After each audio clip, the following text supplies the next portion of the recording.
오늘 이병철의 사이다 추석 특집으로 진행해 보겠습니다. 이병철 변호사님 모셨습니다. 안녕하십니까? 반갑습니다.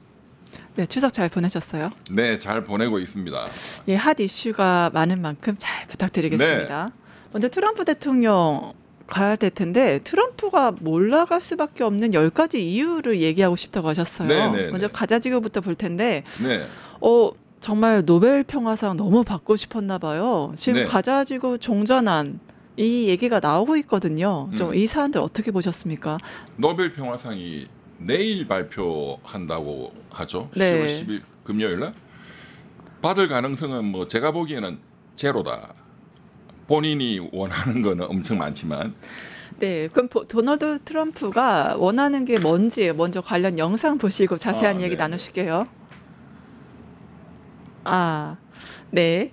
영상을 저희 팀에서 열심히 준비하는 동안 또 얘기를 나눠볼 텐데요. 네. 그러니까 지금 가자 종전 구상을 얘기를 했고요. 근데 노벨 평화상 수상 의지를 계속 저는 진짜 역대 노벨 평화상의 뭐 후보나 수상자 이름 거론되는 사람 중에서 이렇게까지 내가 노벨 평화상을 받아야 된다고 얘기하는 사람 처음 봤거든요. 욕심이 많은. 욕심이 많은. 왜 이렇게 트럼프 집착해요? 일기 때도 그랬어. 일기 때도 내가 노벨 평화상 받아야 된다.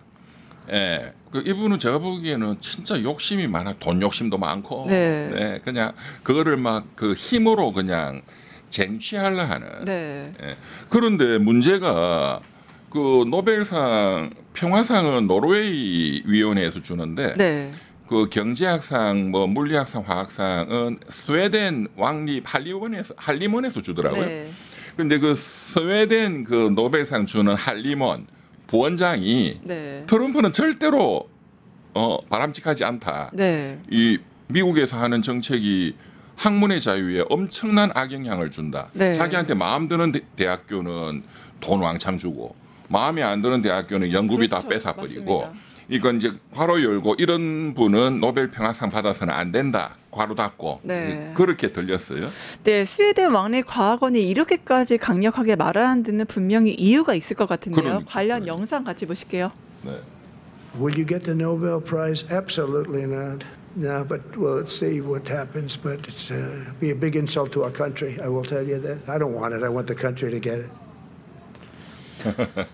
네, 저기까지 말을 하는데 네. 너무 간절함이 좀 보이긴 합니다. 안쓰럽게까지 하는데 날짜를 좀 맞춰서 하는 게 아닌가 싶습니다. 네. 우선 트럼프 대통령 이 가자지구의 문제에 대해서 얘기를 할 때 그 핵폭탄, 지옥행 이런 얘기도 했잖아요. 결국에는 본인이 여기에서 어떤 업적을 세우고 부동산 투자자다 보니까 여기에 대해서 어떠한 이 부동산 투자적인 이익을 보려고 저렇게 하는 걸까요? 두 가지. 투자적 이익과 노벨 평화상. 거기까지 뭐 부동산 욕심까지 내는지는 모르겠는데 이분 하는 거는 전부 방법이 네. 제가 이렇게 규정한 개념인데 이제 이분은 제국주의예요. 네. 뭐 무슨 그 경제학 책에 나오는 네. 뭐 보호무역주의 네. 이런 차원을 넘어섰어요. 넘어섰어 이미. 그러니까 제국주의적인 그 횡포인데. 네. 그런데 과거의 제국주의하고 달리 지금 미국 자체가 뭐 제국주의가 아니라 네. 트럼프 대통령 개인이 문제잖아요. 네. 그래서 제가 갱스트 임페리얼리즘이다, 깡패 제국주의다. 네. 그리고 뭐 미국에서도 이 대통령에 대한 뭐 반대가 워낙 심하고, 네, 그렇죠. 네, 지지자들도 물론 있지만, 네. 그래서 제가 트럼프가 이 정치적으로 지금 몰락이 임박했다. 네. 뭐 우리나라 등등 관세 폭탄뿐만 아니라 그렇죠. 그 10가지 이유를 제가 다 제 이병철 TV 사이다에 그 연휴 때 올렸는데 네. 그 중에 하나가 이제 스웨덴 그 과학원 할리먼에서 귀환은 안 된다. 이제 이런 것부터 뭐 헐리우드 그 유명한 배우들 네. 제인 폰다 우리 나이 때면은 다 알거든요. 네. 뭐 엄청난 오스카상 그 부친이 헨리 폰다 그것도 뭐 어마어마한 분이고 그 헐리우드의 대스타들 600명이 모여가지고 그 트럼프 대통령에 대해서 그 이 표현의 자유에 네. 대해서 억압하고 탄압한다 해서 또 그 반대하는 성명. 수정헌법 1조 표현의 자유를 지키자 네. 수정헌법 1조 위원회를 또 출범시켰다. 뭐 이런 보도까지 나오죠. 네. 모든 사람이 다 적이 되고 있습니다. 네, 결국에는 국방부를 전쟁부로 이름 명칭도 바꾸면서 노벨 평화상 달라고 하는 것 자체가 그러니까요. 굉장히 아이러니하지 않나요? 그러니까 이게 평화상인데 네. 그러니까 이분은 세계를 보는 이 관점이 네. 이제 너무 폭력적이죠. 네. 그러니까 미국판 윤석열이지. 아, 윤석열을 롤모델로 하는 거라 볼 수 있겠네요. 그러니까. 네. 그래서 지금 말씀하신 대로 미국 우선주의, 아메리카 퍼스트를 외치면서 하는 게 동맹국에게 관세 압박과 동맹국을 동맹국밖에 다루지 않는 이런 무리한 요구들을 하고 있잖아요. 그러니까. 그러면 이게 아시지만 관세라는 게 미국 자국 국민들이 그 부담을 다 떠안지 않겠습니까? 나중에 이게 후에 문제로 되지 않을까? 가격이 다 오르잖아요. 그러니까 이제 두 가지 관점이 있어요. 이제 경제라는 게 항상 이렇게 두 가지 측면이 있는 거죠. 네. 이 관세를 그냥 폭탄을 때렸다. 당장은 우리나라 일본한테 막 돈을 왕창 뺏었다. 그렇죠. 그러면 좋을 것 같지. 그런데 수입 물가가 오르잖아요. 그렇죠. 그런데 지난 8월 달에 2개월 전에 발표한 그 미국의 소비자 물가 지수는 오름세가 없었어요. 근데 이제 지금부터 통계에 잡히는 거야. 그렇죠. 이제 그간에는 재고 물량을 내보내고 해서 이제 이걸 막았는데 네. 이제 수입업자들이나 이제 더 이상 이제 이걸 버틸 수가 없으니까 네. 미국 사람들이 제일 이제 생활 필수품으로 아침에 커피 한 잔. 그거는 브라질의 커피에 막 때려가지고 커피값 오르지 캔 스프는 우리 철강 50% 모든 게 철로 만들어지는데 심지어 통조림, 스프 통조림도 철이잖아요. 그렇죠. 캔이. 그리고 자동차 부품만 모든 게 다 지금 물가가 5%에서 한 15% 이렇게 오르니까 사실은 기존에 그 트럼프 대통령이 당선된 이유도 바이든 행정부가 미국 시민들의 이 생활 물가를 못 잡아서 정권을 날린 측면이 컸거든요. 그런데 네. 지금 트럼프 들어서 가지고 이 관세 때문에 생활 물가가 막 더 폭발적으로 지금 이제 오르고 있으니까 미국 소비자들 다 지금 등 돌리고 있죠. 거기다가 자기 지지하는 그 이게 농민들이나 이런 분들은 수확한 지금 그 어마어마한 그 대두, 네. 콩. 네. 콩을 다 중국이 수입을 해갔는데 중국이 지금 수입을 끊었잖아요. 네. 보복해야 되니까. 네. 그러니까 지지자들도 지금 이제 못 살게 됐고 결국 이렇게 되는 거거든요. 경제는. 근데 결국에는 미국을 절대 지존의 맹방으로 더 이상 볼 수 없다. 우리도 실리 외교를 해야 되고 탈이념 경제 외교를 해야 되는 시점에 지금 온 게 아닌가 싶긴 합니다. 미국이 그렇다기보다는 트럼프라는 개인이 문제죠. 그래서 저는 지금 뭐 한 10가지 좀 뭐 대충 말씀을 드리겠지만 내년 우리나라 설날 2월 달 전에 트럼프는 정치적으로 무너질 수밖에 없다. 저는 그렇게 예언합니다. 네, 말씀하신 대로 현재 시각 10월 1일 그때 미 연방정부 셧다운으로 인해서 정부 프로그램 운영이 중단됐고요. 맞습니다. 또 이제 큰 문제가 미국에서 이민자 단속에 네. 군을 지금 투입했거든요. 아, 진짜 황당하죠. 네, 이게 지금 그래서 11월가 다시 나타나는 거 아니냐 이런 얘기도 있고 내란을 이유로 해서 군 그다음에 계엄까지 가는 게 아니냐 이런 좀 불안한 예측들이 지금 존재합니다. 이제 그렇게 만약에 트럼프가 극단적 선택을 한다면 네. 운명은 윤석열이의 운명을 따라갈 수밖에 없어요. 네. 근데 보면 이제 그 민주당세가 강한 대도시, 시카고, 뭐 뉴욕, LA, 샌프란시스코 뭐 이런 데거든 주로 주지사가 민주당 출신인 데가 주로 이제 그 트럼프의 그 공격 대상이에요. 그런데 이게 제가 굉장히 놀랬던 건 대한민국 판사들이 이 미국 판사들 보고 좀 배워야 돼. 네, 어떤 걸 배워야 할까요? 그 이제 여러 번 제가 말씀드렸지만 지금 상호 관세에 대해서는 미국 1심 법원, 국제무역법원, 트럼프 패소, 워싱턴에 있는 연방 항소법원, 트럼프 패소. 헌법 위반이야. 네, 지금 이제 대법원에 가 있잖아요. 그것도 100% 패소예요. 그런데 이번에 이제 그 군을 투입한 주방위군을 투입했잖아요. 이제 거기에 대해서 그 오리건주의 연방 1심 법원 판사님, 여자 판사님, 와 멋있어. 카린, 성함이 카린 이머거트. 이 여자 판사님이 아니 주방위군은 주지사의 통제권에 있다. 극단적인 상황이 벌어지지 않는 한 대통령은 권한이 없다. 그러니까 미국 헌법 위반이다. 권력 분리 원칙 해서 그 오리건 주 방위군 군대로 복귀해 해서 가처분을 날려버렸는데 그러니까 또 그 트럼프가 캘리포니아 주 방위군을 또 바로 투입하니까 다시 그냥 지금 내가 한 명령에 대해서 그러니까 트럼프 쪽 변호인을 엄청나게 호통을 쳤다는 거거든요. 내가 지금 어제 한 명령에 대해서 지금 당신들이 이런 식으로 우회해가지고 법원의 명령을 지금 거역하느냐. 네. 와 멋있어요. 대한민국 판사들은 뭐 하는 거야. 지금 조희대부터 지기현이까지 2천 몇백 명 판사들. 윤석열 3년 동안 윤석열이한테 찍소리 한 번 한 판사가 없어요. 그런데 무슨 사법부 독립을 떠들어. 그러니까요. 지금 정관예우나 바라고 있는 게 사법부가 아닌가 싶은데 그거 다 없애야 돼. 제가 좀 이따 말씀드리겠습니다. 네, 사법부 개혁뿐만 아니라 지금 검찰 개혁이 계속 나오고 있죠. 이제 검찰 개혁 반격 시나리오도 말씀하셨습니다. 그 검찰청이 78년 만에 좀 사라지고 있는데 뭐 개명당할 위기다. 이제 검찰청 폐지 성토 글이 많이 올라오고 있는데 네. 이러한 현상들 좀 어떻게 보셨어요? 아니 그러니까 검사들도 한 2,300명 되잖아요.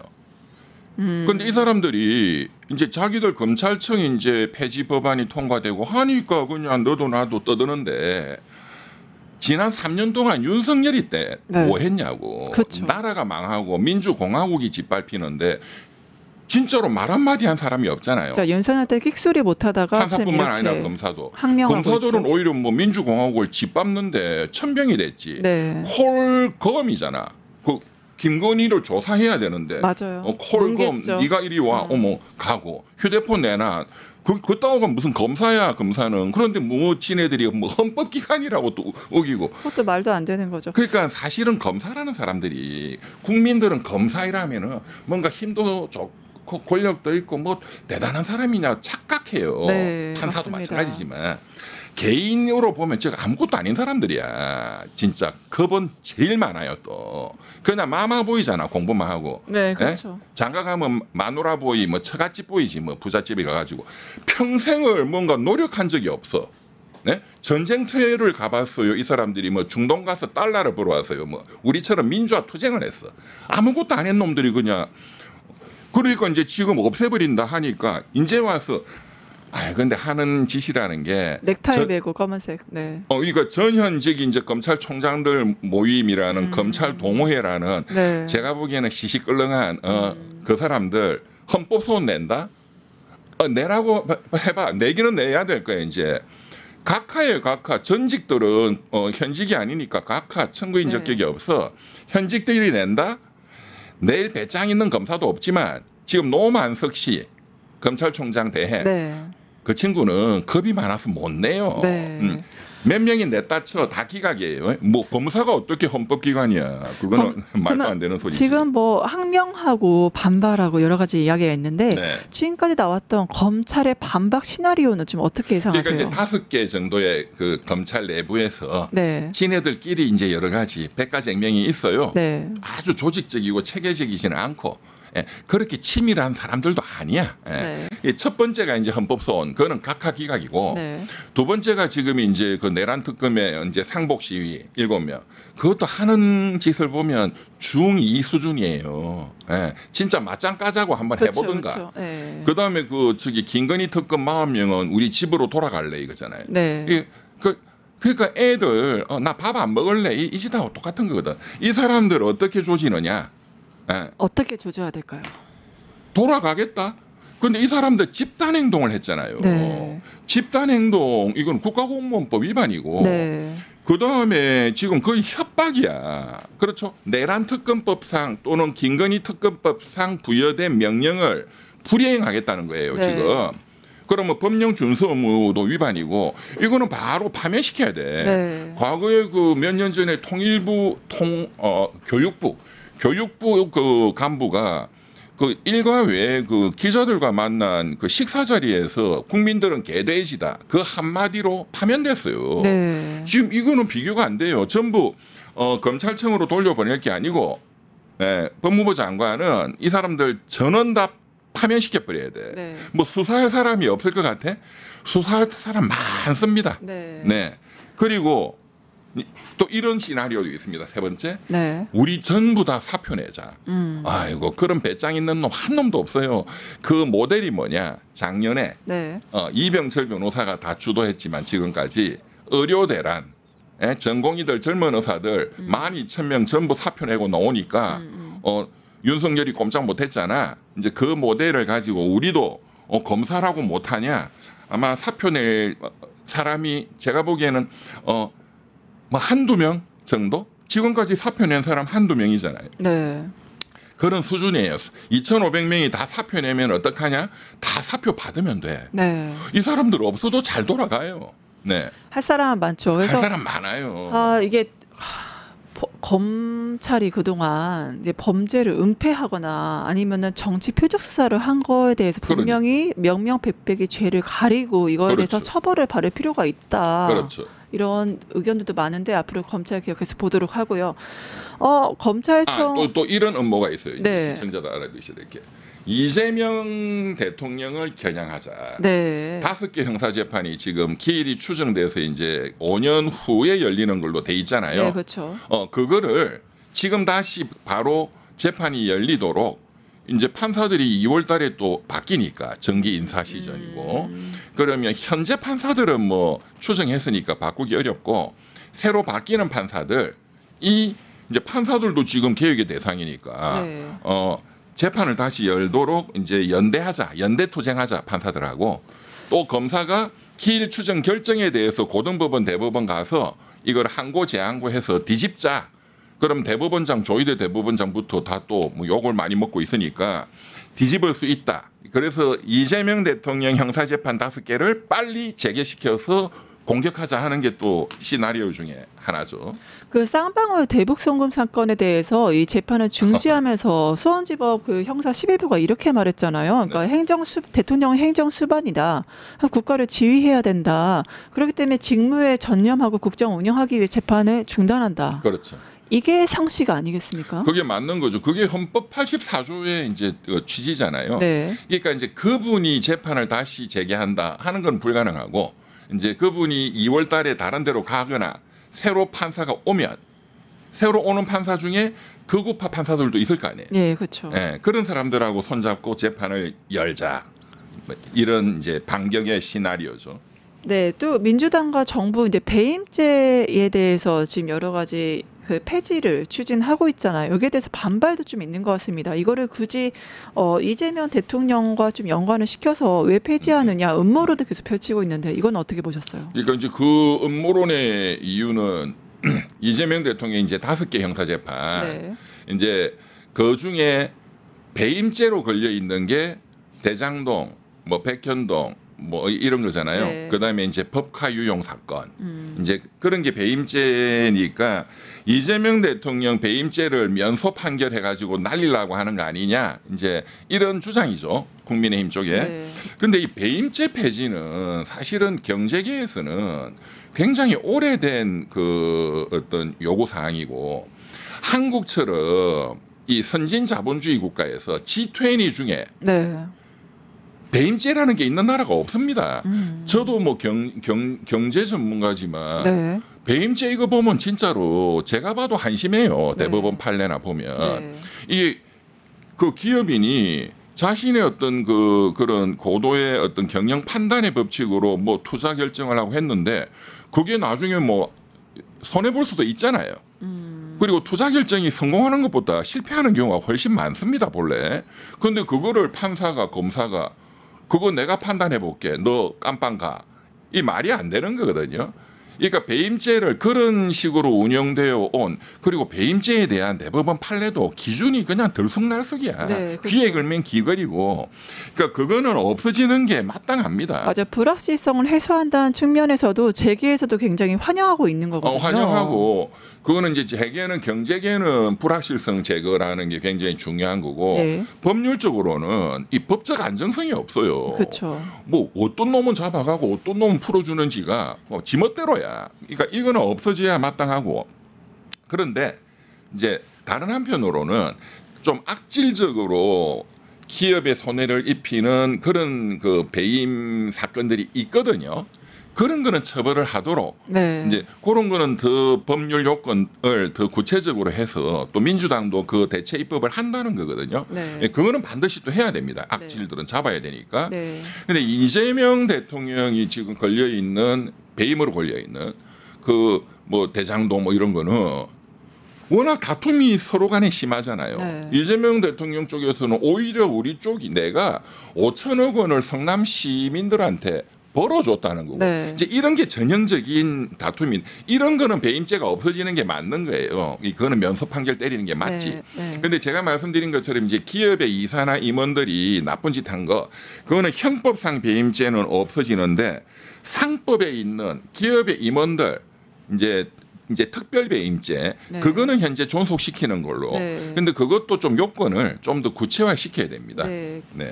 뭐 기업 목적이가 아니라 결국엔 견제 장치로서는 좀 작용할 필요가 있다라고 보시는 거죠. 그렇죠. 사익을 위해서 하는 나쁜 사람들은 그거는 처벌해야 되니까. 네. 결국엔 네. 72년 만에 폐지되는 이제 배임죄 이거는 논란 정말 같이 이게 경제 같고요. 살리기나 뭐 또 뭐 주가 뭐 코스피 뭐 이런데 굉장히 영향을 많이 저는 주고 있다고 봅니다. 네, 네.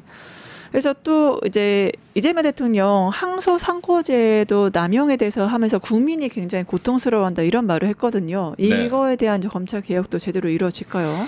이거 진짜 이거는 저도 뭐 변호사 뭐 20몇 년 하면서 많이 느끼는 건데 이제 형사 사건에서 1심에서 무죄 나면 네. 그걸로 끝내야 되는 거예요. 근데 오토매틱으로 계속 하고 있죠. 근데 검찰은 무조건 항소하고 뭐 상고. 항소 대법원 그런데 그 통계적으로 대법원까지 그래 갔는데 그게 뒤집어져서 유죄다 하는 확률이 1.5%밖에 안 된다는 거잖아요. 네. 예. 그리고 요즘에는 또 이제 1심 중심주의이기 때문에 네. 1심 판결이 잘 안 바뀝니다. 근데 이제 이거는 그냥 검찰의 지네들의 편의 때문에 또 끝까지 그렇게 시비를 걸어가지고 국민들을 괴롭히려고 하는 이것도 검찰권 남용이에요. 그리고 이것도 사실 이런 거는 판사가 바로 공소권 남용이나 항소권 남용으로 날려버려야 돼. 그렇죠. 근데 판사는 또 다 받아줘요. 결론은 또 안 바뀌어. 여전히 무죄는 계속 무죄야. 그러니까 판검사들 둘 다 똑같은 사람들이에요. 똑같은 네. 사람. 이거는 정말로 없애야 됩니다. 통계적으로 뭐 1.5%밖에 바뀌는 게 없는데 네. 네, 그 리스크를 왜 국민이 떠안아요? 맞습니다. 네. 조작 사건에 대해서는 기소 취하를 하고 적법한 그 재판상 조치를 하는 게 국민의 상식 수준이 아닌가 그렇죠. 싶습니다. 그렇죠. 결국에는 아시지만 판사, 검사, 변호사 법조 3륜이라고 하잖아요. 네, 네. 그러면 바로 판사, 검사, 변호사 법조 3륜이 지금까지 갑이었고 국민은 을이었는데 이러한 사법 개혁, 법조 개혁을 어떤 방향으로 좀 진행해야 될까요? 이게 지금 이재명 대통령 재판 5개. 네. 이제 이게 전형적으로 어떻게 보면 검찰의 수사 조작, 공소권 남용 뭐 이런 그 전형적인 그 사례잖아요. 네. 사실은 이 5개 재판이 임기 이후에 지금 열리도록 돼 있잖아요. 네. 그런데 지금 패턴대로 검사 판사들 놔두면 그 엄청난 형량이 나올 거예요 또. 네. 그런데 이제 이거를 사전에 이제 제거해야 됩니다. 그게 공소 취소하는 거. 네. 그런데 공소 취소는 1심만 가능하거든요. 1심은 3개인데 2심에 2개가 있어요. 네. 이것도 완전히 제거하려면 이런 조작된 기소는 다 2심도 다 공소 취소한다 하는 특별법을 만들어서 제거해야 돼. 네. 맞네요. 그게 이제 조국 혁신당이 또 이미 그 주장을 하고 했더라고요. 있죠. 네. 그래서 제가 굉장히 제가 바람직하다고 생각하고 네. 그다음에 이제 대법관 정원도 네. 이재명 재판 때문이 아니고 대법관 정원 시켜야 됩니다. 예, 예. 그래서 힘을 빼버려야 돼. 네. 예. 그렇지만 대법관이 또 이제 지금 14명인가요? 거의 2배 이렇게 늘어나면 이재명 대통령 재판도 보다 더 객관적으로 볼 가능성이 높아지거든. 네. 그거는 이제 어떤 반사적 효과죠. 이재명 재판을 위해서 정원한다는 건 네. 아니고. 그다음에 또 대법원 재판도 뭐 엉망인 경우도 있잖아요. 네. 그러면 재판에 대한 헌법 소원도 굉장히 요건을 잘 설정해서 그런 법 개정이 꼭 필요하다. 근데 최종적으로 제가 이렇게 법조계에서 느껴보면 이 검사 판사들의 이 부정 비리 그건 돈을 끊어버려야 돼. 역시 제대로 된 나라 중에 아니 솔직히 말해서 후진국도 네. 판검사 하다가 옷 벗고 나와가지고 본인이 판검사 할 때 정보를 들고 나와서 돈 해먹는 나라는 진짜 없습니다. 그거는 그런 자들이 수두룩해요. 그 판검사 정관 예우가 그렇습니다. 사실 정관 예우가 아니라 정관 비리라고 그렇죠. 하잖아요. 전현관의 비리지. 그래서 이 다른 나라 케이스를 좀 보니까 이 정관 예우 이 자체의 개념조차 사실 없어요. 그런 개념이 없죠. 제가 일본에 네. 일본은 이제 판검사 옷 벗고 놓으면 변호사를 할 수 있어요. 네. 그러나 전관 예우라는 거는 존재하지 않아. 실제로 일본의 의뢰인들은 이 정관들은 되게 국민 서비스, 상담 서비스가 좋지 않다라고 해서 의뢰인들이 오히려 안 가고 있다고 왜 하거든요. 그러냐면 네. 제가 옛날에 한 15년 전에 대한변호사협회 임원할 때 네. 일본 변호사협회하고 이제 1년에 한 번씩 왔다 갔다 교류를 하죠. 하거든요. 네. 그때 제가 일본 변협회 그 임원들한테 정관 예우를 막 설명을 했더니 도저히 못 알아듣더라고. 그렇죠. 그래서 이제 제가 이제 설명을 들었더니 일본도 변호사는 할 수 있지만 대법관을 마치고 나와도 그때 그분 설명은 3년간 변호사 실무 수습을 해야 되는데 변호사는 그 초짜니까 그러니까 3년간 변호사 실무 수습해야 되고 변호사 활동을 못 한대요. 네. 그러니까 3년 지나면은 뭐 약발 다 떨어지잖아요. 네. 그러니까 제도적으로 그런 게 불가능하고 더 중요한 건 그러니까 일본에서는 전화해가지고 본인하고 같이 일하던 검사나 판사한테 또 돈 왕창 땡겨 먹고 구속영장을 빼달라 이런 개념 자체가 없다는 거야. 만약에 그런 전화를 현직 판검사가 받았다. 그러면 바로 그 사람을 고발할 거다. 네. 그러니까 하늘과 땅 차이죠. 심지어 이제 그 중국도 전직 판검사가 2년 동안 사건 수임을 못하게 막아놨거든요. 맞습니다. 다른 나라도 뭐 독일도 마찬가지고 한데 맞습니다. 한국은 이렇게 그 정관 예우가 아니라 정관 비리로 가고 있기 때문에 많은 문제가 있다. 전현관 조직범죄죠. 네. 이게 이 법조 비리의 가장 그 뿌리가 깊은 반드시 이번 이재명 정부에서 전현관 조직범죄 척결을 위한 특별법을 만들어서 판검사를 하고 나오면 이제 검사는 없어질 거니까 네. 그리고 공소관 뭐 이런 것도 마찬가지입니다. 뭐 로스쿨 출신 또는 사법고시 출신 네. 이 판검사 또는 공소관 등등은 나오면 그냥 일반 공무원처럼 연금 받아 먹고 뭐 돈 벌고 싶으면 뭐 치킨집을 하든가 뭐 하면 되지. 왜 자기들은 특별한 대접을 받아야 되냐? 이거를 완전히 그러니까 변호사를 못 하도록 만들어야 됩니다. 네, 그래서 최고위직 뭐 대법관이나 대법원장이나 그 최고위직들 뭐 판사도 마찬가지지만 그 사람들은 소송 대리를 금지한다는 그냥 서약까지 좀 받아야 되는 게 아닌가. 아니 서약 가지고는 안 되고 네. 서약 그거 지키는 사람 한 명도 없어요. 과거에도 서약했거든요. 네. 네. 그리고 이제 언론에 나는 훌륭하다 해놓고 나중에 한 1, 2년 지나면 또 로펌 가 있어. 그러니까 특별법으로 아예 변호사 기업을 막아버려야 돼요. 결국 입법을 통해서 제도적으로 원천적 그렇습니다. 차단을 해야겠습니다. 이렇게 국민들이 이제 검찰청 없애버렸으니까 네. 또 뭐 조희대 대법원장 등 이 검사 판사들에 대한 국민적인 개혁의 이 요구가 이렇게 끌어오를 때 순식간에 해치워야 됩니다. 네, 결국에는 부정부패나 유전 무죄 이게 되지 않도록 분명히 개혁은 정관 예우에 대한 개혁은 필요하다. 결국 돈 문제거든. 돈 문제죠. 돈의 연결고리를 네. 끊어야 된다. 돈이 이게. 있어야 정관 사고 정관한테 할 수 맞습니다. 있다. 이 카르텔을 깨야 된다고 그래야 봅니다. 유전 뭐 무죄 뭐 네. 이런 걸 없앨 수 있겠죠. 그렇죠. 자, 또 조희대의 침묵 사법개혁에 대해서 좀 봐야 될 것 같은데요. 민주당이 굉장히 강하게 사법개혁 지금 드라이브 하고 있잖아요. 네. 굉장히 사법부에서 마음이 좀 급해 보입니다. 앞으로 네. 사법개혁 방향 어떻게 될 거라고 보세요? 그러니까 저 좀 전에 말씀드렸지만 사법개혁에 뭐 여러 가지 개혁안들이 있죠. 가장 저희가 이제 핵심적인 거는 그리고 반드시 해야 되는 거는 대법관 정원 이거 반드시 해야 되고 네.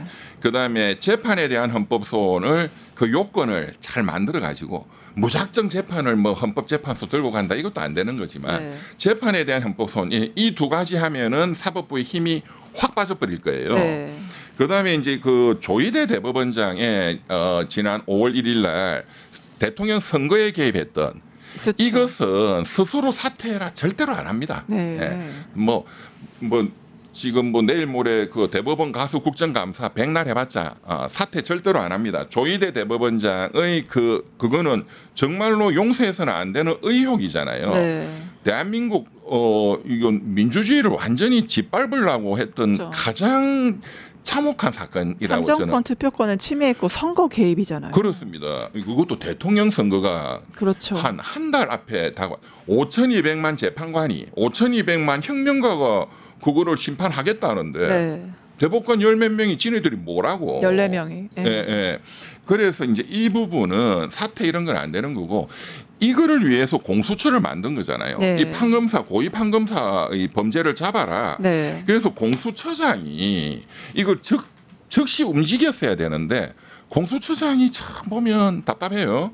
그러면 저는 이재명 대통령이 공수처장을 좀 바꿔버려야 된다 생각합니다. 뭐 임기제 그 필요 없어요. 지금 거의 뭐 혁명적인 상황에 혁명정부가 들어섰는데 뭐 윤석열이가 임명한 공수처장의 임기가 뭐가 중요해요. 그 네. 헌법이 더 중요하잖아요. 그러니까 공수처장 지금 뭐 오동원 처장이 좀 열심히 이거는 공수처장의 손에 달려 있다. 그리고 지기현 부장판사의 의혹. 네. 그 윤석열 씨 석방시킨 네. 그것도 뭐 일시 따져서 그렇게 바꿔서 했죠. 기준을 네, 바꿨죠. 뭐 술접대 받았다 뭐 그거 포함해서 네. 역시 그 사건도 공수처장이 어떻게 하느냐에 따라서 쉽게 그 실체적 진실이 밝혀질 거라고 봅니다. 아니 내란 수계를 그렇게 말도 안 되는 기준을 들어서 풀어준 사람이 지금 내란 재판을 하고 있다는 게 상식적으로 말이 됩니까? 그런데 국민들이 너무 걱정 안 하셔도 될 게 이 예. 지기현 이분도 겁 많은 판사에 불과하거든. 그래요. 예, 그러니까는 만약에 이분이 윤석열 씨를 그렇게 대탈옥시켰는데 네. 만약에 윤석열에 대해서 공수처가 수사권 없어 공소기각이야 또는 무죄야 만약에 때리면 과연 이분이 대한민국에서 온전하게 살 수 있을까요? 그 가족들도 거의 망명 준비해야겠네요. 아마 그 이완용급으로 역사에 기록될 겁니다. 그러니까 본인도 살아야 되니까 네. 저 잘할 테니까 좀 살려주세요라고 사인을 보내고 있어요. 왜? 네. 그게 보면 12월 달까지 심리를 다 마치겠다. 1월 중순 되면은 그 윤석열 씨에 대한 2차 구속영장 6개월. 네. 그게 또 도래하거든. 네. 그러니까 그 전에 내가 사형 무기징역 때리겠습니다라는 사인을 보내고 있는 거죠. 자기 살려달라고. 그리고 또 하나는 윤석열 쪽에서 위헌법률 심판 제청 신청을 했잖아요. 네. 특검법이 위헌이다. 그런데 거기에 대해서 지금 지기현 재판장이 가타부타 일단 반응 자체를 안 하거든. 네. 그래야 재판이 쫙 진행이 되잖아요. 네. 만약 헌법재판소로 정식으로 가게 되면 재판이 중지되거든. 그러니까 그런 두 가지를 보면 지기현 재판장이 나 사형 무기 때릴게요라는 저는 의사로 봤어요. 네. 네.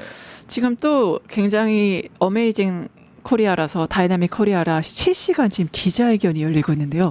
장동혁 국민의힘 대표가 네. 조희대 대법원장 추출하면 1인 독재 체제의 서막이 열리는 거다라고 지금 기자회견 하고 있거든요. 이거 네. 어떻게 보세요? 그 양반들은 이제 윤석열 1인 독재 체제에 워낙에 젖어 있으니까. 네. 그러니까 뭐 돼지 눈에는 뭐만 보인다고 뭐 똑같은 거라고 생각합니다. 네. 그러니까 1인 독재라는 게 이제 지금 이 사람들은 이 딱 전략적 구도가 자 윤석열이 날아간 거는 뭐 되살릴 수가 없는 거고 그 구도와 똑같이 이재명 독재라는 프레임을 이제 만들려 하는 거잖아요. 네. 그러니까 항상 하는 얘기니까 윤 어게인 떠드는 극우파 15%한테는 먹히겠지만 네. 나머지한테는 안 먹히죠.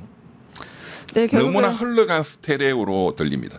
네, 결국에는 조희대에 대해서 이제 사법개혁 여러 가지 문제가 있고 또 14살이 임신했는데 그 남자에 대해서 무죄 때렸잖아요. 그래서 이거를 왜 그렇게 했냐라고 하니까 법 시스템 지키기 위해서 그렇게 했다. 이게 법관의 상식인가라는 의문점을 가지게 근데 되는데. 사실은 그런 건 워낙 극단적인 예라서 저도 네. 참 할 말이 없어요. 예. 예, 법관의 일반 상식이 아니기를 간절히 바라면서 이제 사법개혁 방향을 계속 바라봐야겠습니다. 마지막 질문일 텐데 네, 결국에는 이렇게 조희대 대법원장 깽판 치고 있고 예, 지기현 아직도 내란 재판하고 있고 앞으로 사법개혁 최종적으로 어떻게 돼야 된다. 어떤 방향이 될 것이다 보십니까? 그러니까 이제 제 말씀은 사법개혁에 지금 여러 이제 법원 뭐 대법관 정원이라고 말씀을 드렸고 이것의 마지막 그 최종 결정판은 네. 모든 국민들이 이렇게 알고 있는 네. 그리고 느껴왔던 평생을 살면서 네.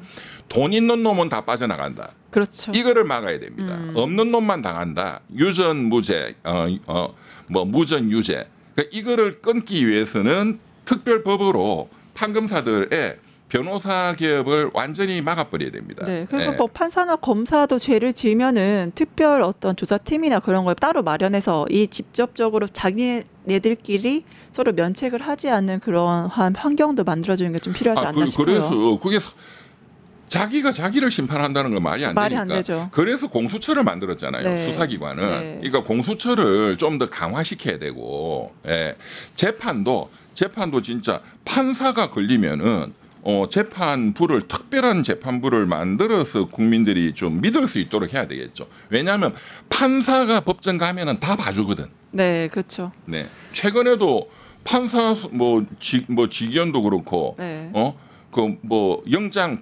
압수수색 영장 넣으면 다 기각시키잖아요. 네, 맞습니다. 똑같은 자들이죠. 그런 거는 진짜 별도의 법을 만들어서 그거를 이제 법적으로 차단을 해야 된다. 네, 도덕적이지 못한 사법 퀄리티에 더 이상 없도록 이제 전 국민들 관심 속에서 개혁이 이루어져야겠습니다. 그렇습니다. 네, 지금까지 우리들의 시원한 사이다죠. 이병철 변호사님과 함께했습니다. 함께해 주신 변호사님 감사합니다. 감사합니다. 유튜브 구독하고 실시간 채팅과 댓글을 남기시면 매일매일 7천 TTCO를 드립니다. 참여 방법은 통통물 어플을 다운로드하고 회원가입과 로그인을 해주세요. 마이페이지에서 나의 회원 고유 번호를 복사해주세요. 유튜브 구독 후 실시간 채팅이나 댓글창에 고유 번호를 한 번만 입력하면 준비 끝! 지금 유튜브 채팅과 댓글 쓰기 참여하고 실천 TTCO 받아가세요.